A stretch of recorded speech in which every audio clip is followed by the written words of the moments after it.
வணக்கம் ஃப்ரெண்ட்ஸ், இன்றைக்கி நம்ம ஒரு முட்டை மசாலா எப்படி செய்யலான்னு பார்க்கலாம்.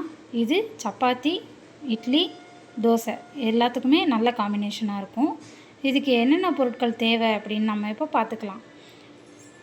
பாசிப்பருப்பு 100 கிராம் எடுத்து குக்கரில் வேக போட்டு வச்சுருக்கேன். இது வந்து 4 பேருக்கான அளவை நான் இப்போ சொல்கிறேன்.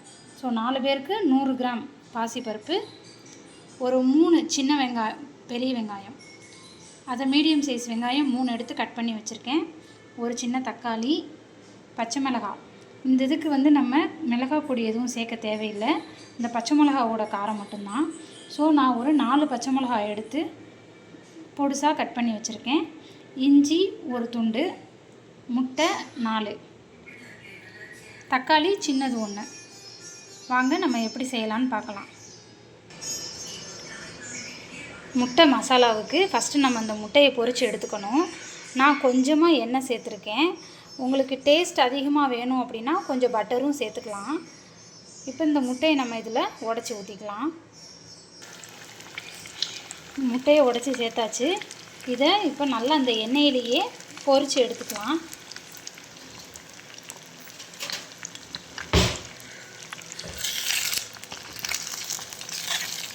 கொஞ்சம் எண்ணெய் முட்டை பொரிக்கிறதுக்கு மட்டும் கொஞ்சம் அதிகமாக தேவைப்படும்.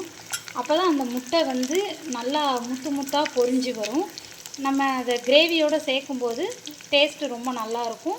அதை பார்க்கும்போது அந்த முட்டையோட ஸ்ட்ரக்சருமே ரொம்ப நல்லாயிருக்கும், அப்படியே முத்தாக தெரியும். அதனால் இந்த முட்டையை பொரிக்கிறதுக்கு மட்டும் கொஞ்சம் எண்ணெய் அதிகமாக ஊற்றி சேர்த்துக்கங்க.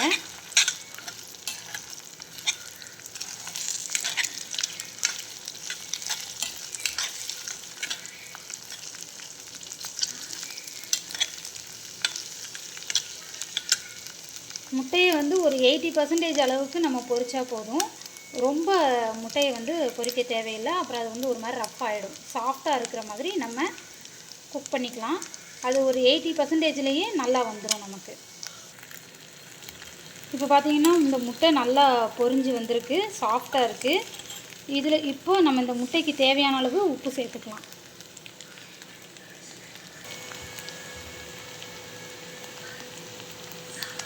முட்டைக்கு தேவையான அளவு உப்பு சேர்த்தாச்சு.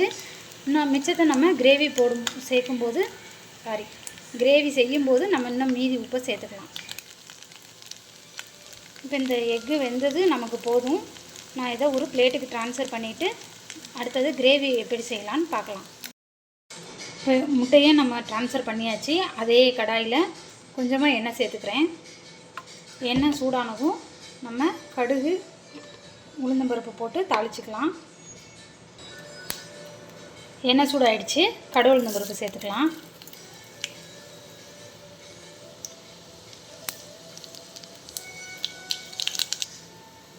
கடுகு பொரிஞ்சதும் ஒரு 1/4 ஸ்பூன் அளவுக்கு சோம்பு பொரிஞ்சிடுச்சு. இப்போ கொஞ்சமாக நம்ம பெருங்காயத்தூள் சேர்த்துக்கலாம்.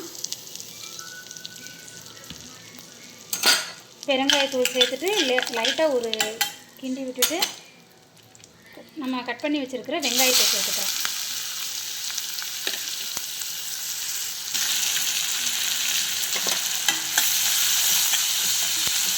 வெங்காயம் வந்து ஒரு கண்ணாடி பதம் அளவுக்கு வெந்தால் போதும். ரொம்ப டீப் ஃப்ரைலாம் பண்ண தேவையில்லை. அது கண்ணாடி பதத்தில் வதங்கும் போது தான் நமக்கு அது கடித்து சாப்பிட்றதுக்கு நல்லாயிருக்கும்.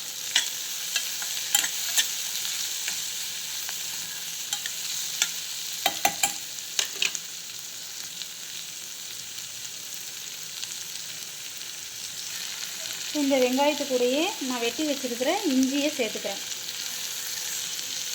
இஞ்சி லேசாக அந்த வாசனை வர்ற வரைக்கும் வதங்கட்டும். அடுத்தது நம்ம பச்சை மிளகா சேர்த்துக்கலாம். இஞ்சி நல்லா வாசனை வந்துடுச்சு. இப்போ நம்ம வெட்டி வச்சுருக்கிற மிளகாயை சேர்த்துக்கிறேன்.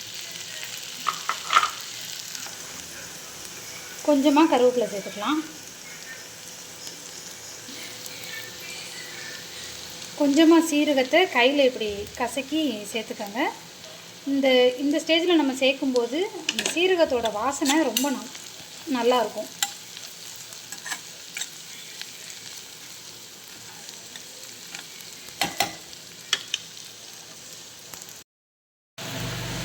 இப்போ நம்ம வெட்டி வச்சுருக்கிற தக்காளியை சேர்த்துக்கலாம். இந்த தக்காளி வந்து நல்லா குழஞ்சி வர்ற வரைக்கும் வதக்கணும். லைட்டாக வதக்கிட்டு நான் மூடி வச்சு வேக வைக்கிறேன். அப்போ கொஞ்சம் சீக்கிரமாக வேகும்.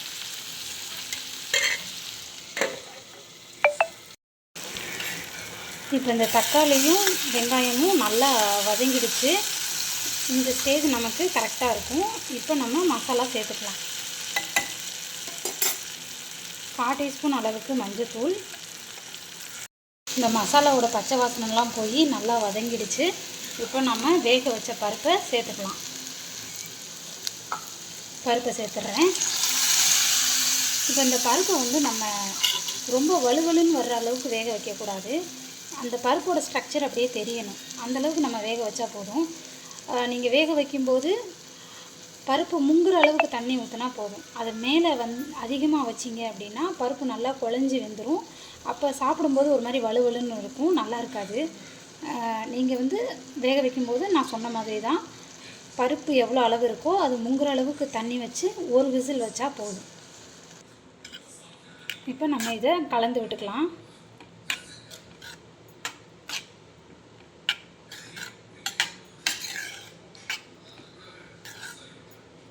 உங்களுக்கு ரொம்ப திக்காக இருக்குது அப்படின்னு நீங்கள் ஃபீல் பண்ணிங்கன்னா கொஞ்சமாக தண்ணி சேர்த்துக்கலாம்.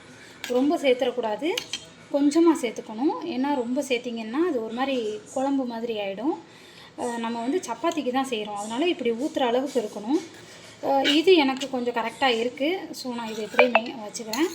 உங்களுக்கு வேணும்னா நீங்கள் கொஞ்சம் தண்ணி சேர்த்துக்கங்க. இப்போ நம்ம செஞ்சு வச்ச இந்த பருப்பு தால் வந்து கொஞ்சம் கொதி வரட்டும். கொதி வந்ததும் நம்ம அடுத்து முட்டையை சேர்த்துக்கலாம். இப்போ இந்த கிரேவிக்கு தேவையான அளவு உப்பு சேர்த்துக்கலாம். இப்போ இந்த தால் வந்து நல்லா கொதிச்சிடுச்சு. இப்போ நம்ம இது கூட அந்த முட்டையை சேர்த்துக்கலாம்.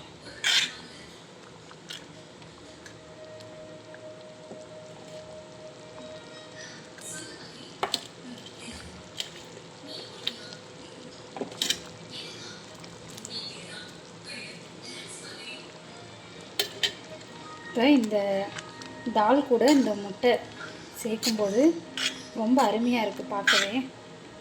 அந்த முட்டை பார்க்க அப்படியே முத்து முத்தாக இருக்குது. இது சப்பாத்தி, இட்லி, பரோட்டா, தோசை அப்படின்னு எது கூட வேணாலும் நம்ம சர்வ் பண்ணிக்கலாம். ரொம்ப நல்லாயிருக்கும். ஒரு தடவை செஞ்சு பாருங்கள். குழந்தைங்க எல்லோரும் திரும்ப செஞ்சு கொடுங்கன்னு கேட்பாங்க. ட்ரை பண்ணி பாருங்கள். கொஞ்சமாக மல்லித்தலை போட்டு நம்ம அடுப்பை ஆஃப் பண்ணிடலாம்.